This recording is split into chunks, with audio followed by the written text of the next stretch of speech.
Hello प्यारे बच्चों, good evening. How are you? I hope you will be fine and okay. I am also fine and okay. I welcome you in SSP academy. जैसा कि आपको पता है कि मैं पार्ट्स ऑफ स्पीच को कवर कर रहा हूँ ग्रामर में, और प्रोनाउन को इस समय मैं विशेष रूप से कवर कर रहा हूँ वन बाय वन. इसमें आज आप पढ़ोगे रिलेटिव प्रोनाउन, संबंधवाचक सर्वनाम. ये काफी महत्वपूर्ण है. इसमें बच्चों को परेशानी होती है क्योंकि दो सेंटेंसेस इसमें ज्वाइन होते हैं. यहां रिलेटिव प्रोनाउन को समझना है तो इसकी परिभाषा की तरफ हम थोड़ा ध्यान दें.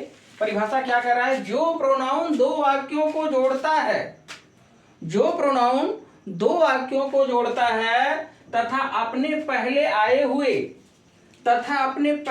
हुए नाउन से संबंध प्रकट करता है, वह रिलेटिव प्रोनाउन होता है.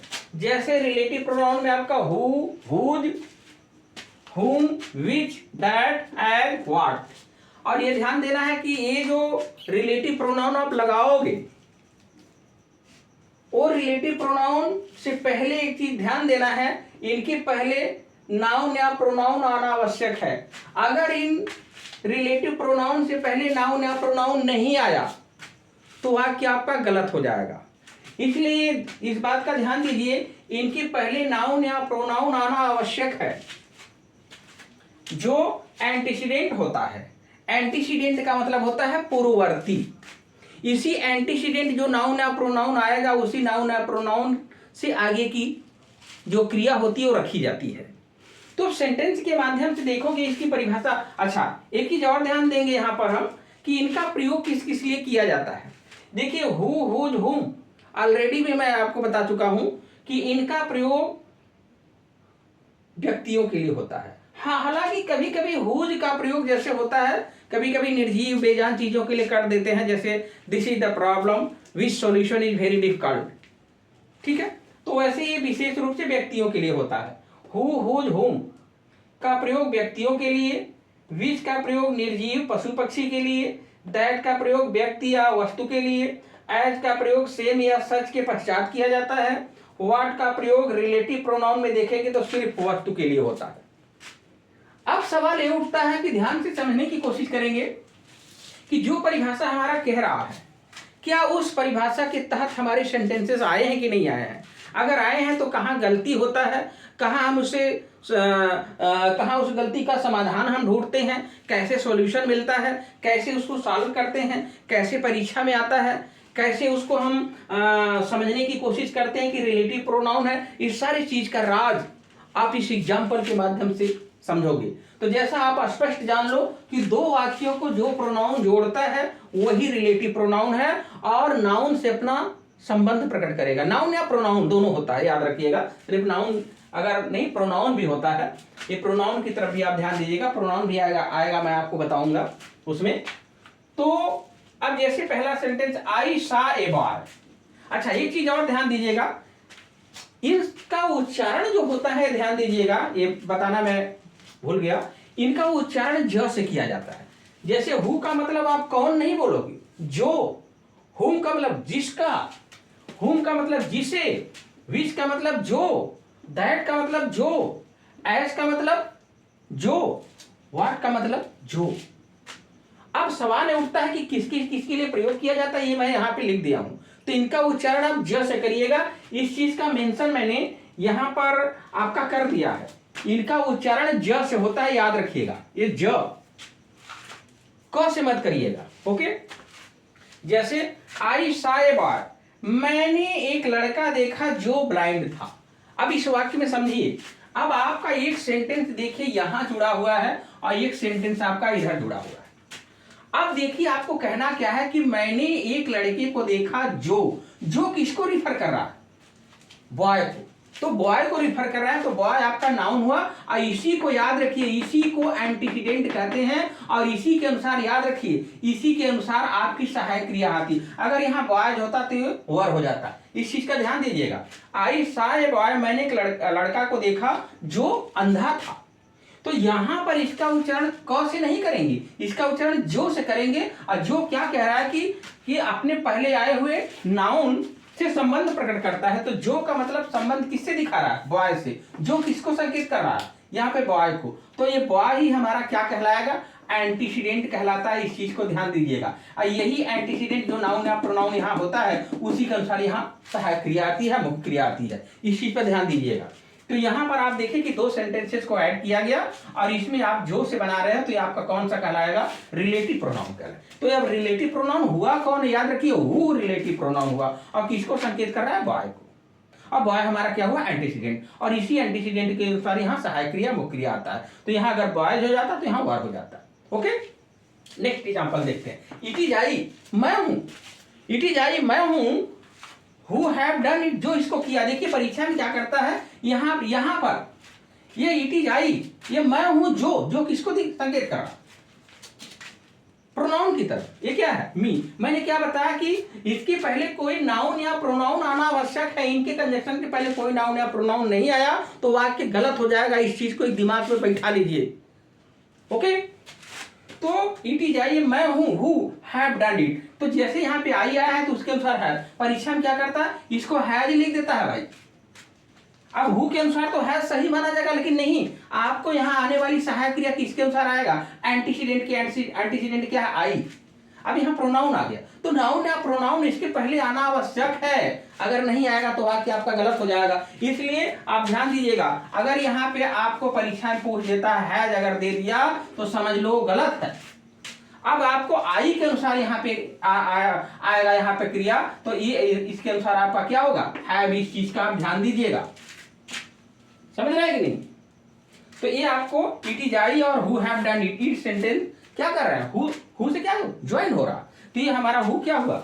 ये रिलेटिव प्रोनाउन है। अब किसको रिफर कर रहा है? आई को। अब आई के अनुसार हैव आ गया। तो ये मैं हूं का ट्रांसलेशन क्या होता है? It is I. तो मैं हूं जो ये कार्य किया है। तो कहने का मतलब होता है कि रिलेटिव प्रोनाउन साफ साफ आपको दिख रहा है कि दो सेंटेंसेस को जोड़ रहा है। और जब ये जोड़ रहा है तो किसी नाउन या प्रोनाउन की तरफ वो संकेत करेगा।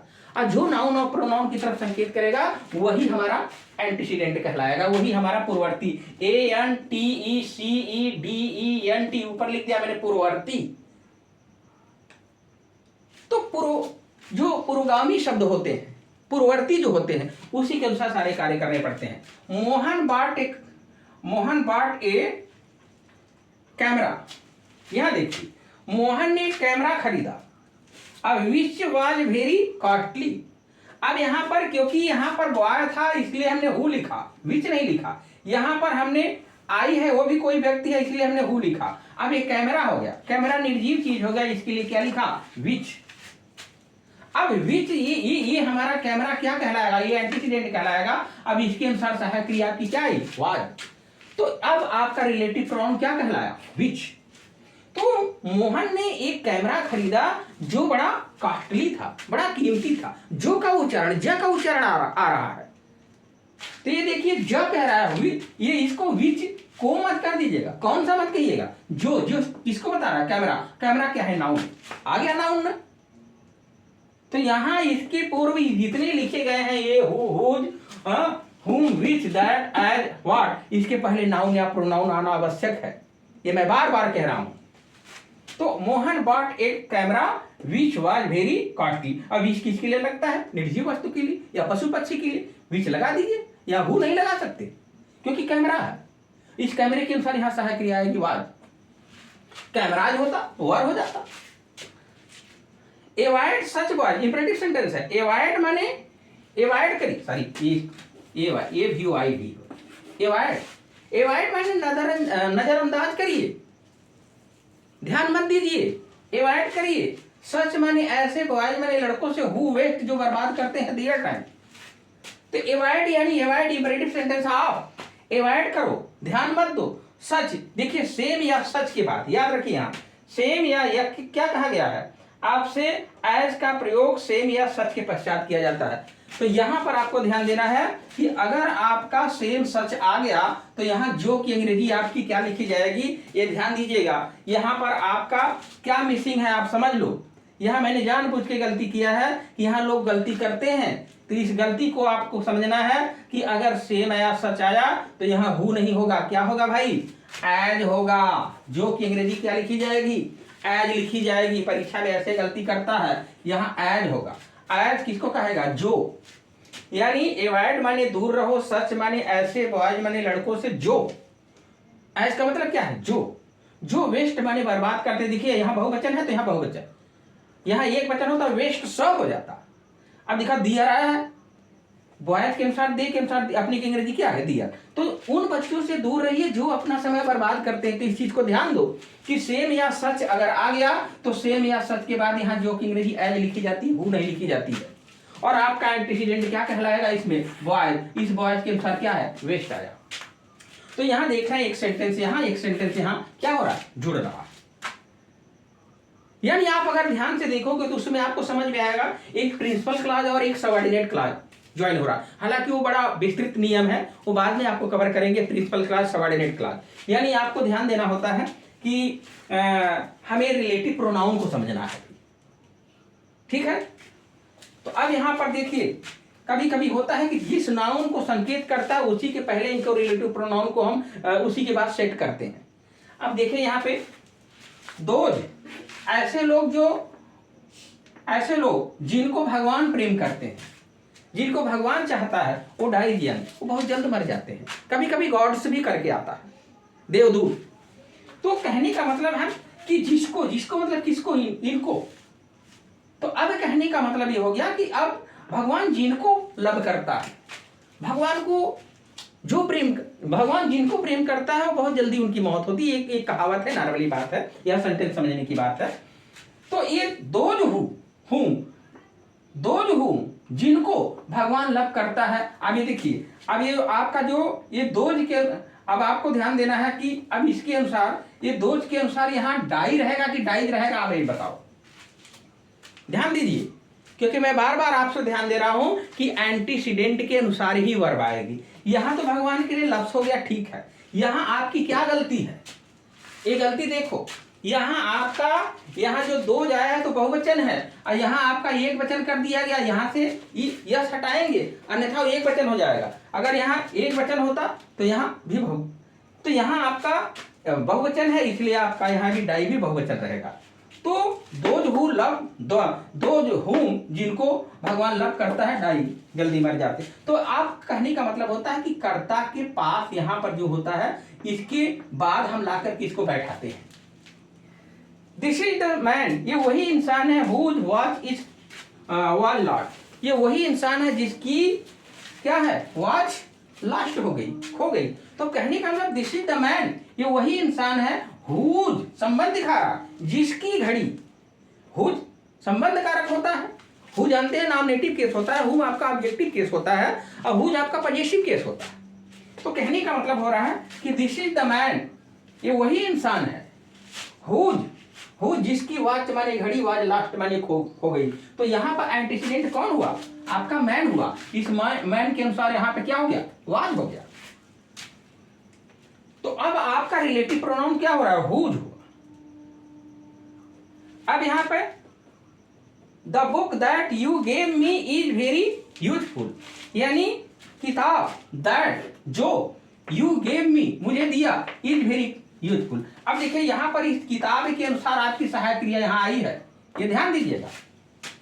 अब यहाँ हमने क्यों लिखा दैट, क्यों यहाँ पर लिखा, क्योंकि हमको किसको संकेत कर रहा है, दैट, किसको, किताब को। तो जो दैट का प्रयोग होता है, यहाँ देखिए दैट का प्रयोग व्यक्ति या वस्तु के लिए भी किया जाता है, तो कभी कभी व्यक्तियों के लिए भी यूज कर देते हैं। तो अब यहाँ पर the book that you gave me, जो किताब आपने मुझे दिया, इज वेरी यूजफुल, बड़ा उपयोगी है। तो अब यहाँ पर जो इज आया है एंटीसीडेंट, एंटीसीडेंट क्या है आपका, ये बुक है, और ये दैट क्या है, रिलेटिव प्रोनाउन है। ही दैट, अब देखिए व्यक्ति के लिए, ही दैट, वे लोग जो इज कंटेंटेड होते हैं, कंटेंटेड का मतलब होता है संतुष्ट होना, सेटिस्फाई होना। तो जो लोग संतुष्ट होते हैं, इज रिच, वो धनी होते हैं। तो अब यहाँ पर यहाँ हमने ये ही के पहले कि ही के बाद रखने की जरूरत क्यों पड़ी, क्योंकि जो किसको संकेत कर रहा है, ही को, और जिसको संकेत करेगा उसी के बाद हम लाके इसको रखते हैं। तो यहाँ दैट हम यहाँ थोड़ी लगा देंगे, जो किसको बता रहा कि यानी ही दैट, वे लोग जो इज कंटेंटेड संतुष्ट होते हैं वही धनी होते हैं।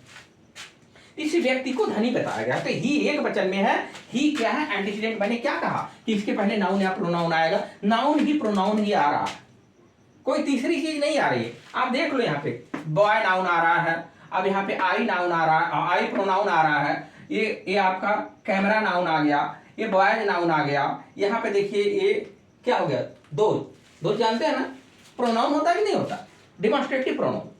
तो अब कहने का मतलब हो गया कि यहाँ आ गया आपका ये प्रोनाउन आ गया, ये दिस ये आपका यहाँ पे मैन आ गया, नाउन आपका आ गया, ये बुक नाउन आ गया, यहाँ पे ही प्रोनाउन आ गया। अंतिम देखिए, दे गेव हिम, उन्होंने उसको दिया व्हाट ही वांटेड, जो वो चाहता था।